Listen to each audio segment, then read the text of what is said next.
মা আমি চলে এসেছি।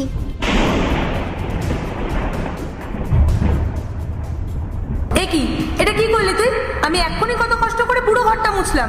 আমার একটা কথা কান খুলে শুনে রাখ, আমি কিন্তু এই বাড়ির কাজের লোক নই। সারাদিনে দুজনের এই একই নাটক। বাবা মেয়ে দুজনে মিলে জামা কাপড় জুতো সব নোংরা করে আসবে, আর আমি ঝি চাকরের মতো সেগুলোকে পরিষ্কার করব। সারাদিন ধরে খাচ্ছি, কিন্তু তাও আমাকে এই বাড়িতে কেউ সম্মান করে না, কেউ আমাকে মানুষ বলেই মনে করে না।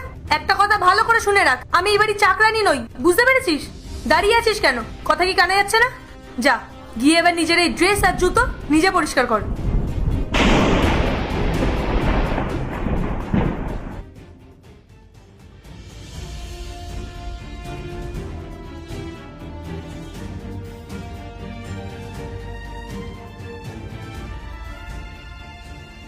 আসলে আমি এখন খুব ছোট তো, তাই সবাই আমাকে যখন তখন বকা দেয়।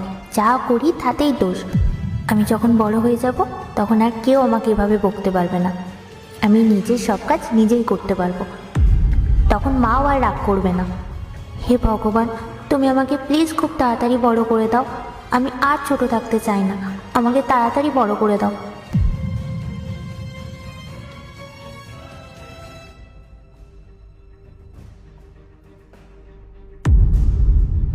এই সংসারে পা রাখার পর থেকে তোমরা আমাকে আস্তে একটা কাজের লোক বানিয়ে ছেড়ে দিলে। আমি কি মানুষ না?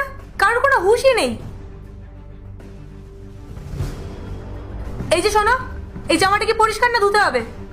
ওটা তো পরিষ্কারই আছে, ধোয়ার দরকার নেই। হ্যাঁ, তোমার তো সবকিছুই পরিষ্কার। কলারটার অবস্থা দেখেছো? যবে থেকে আমি এই বাড়িতে এসেছি আমার মাথা ঠিক নেই। কেউ কোনো জিনিস গুছিয়ে রাখো না তোমরা। যেমন তুমি তেমন তোমার মেয়ে। ওইদিকে মেয়ে তো হুকুম করতেই থাকে, আর এদিকে তোমারও আলাদা রাজত্ব চলে।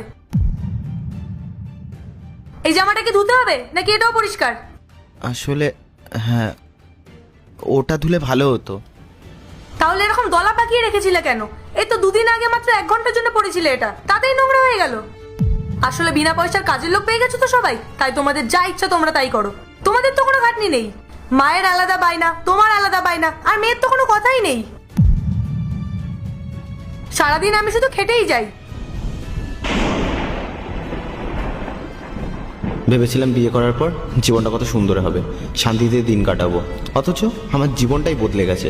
সারাদিন শুধু শোনো, বউয়ের কথা শোনো, বাচ্চার কথা শোনো, মায়ের কথা শোনো। এর চেয়ে আমার আগের ব্যাচেলার জীবনটাই ভালো ছিল, অন্তত কোনো কিছু টেনশন তো ছিল না। অভি, অভি, একটু এদিকে আয় তো বাবা, কথা আছে। আসছি মা। বলো মা, কি হয়েছে? বাবা, বৌমা বলছিল ঘরের বাজার নাকি শেষ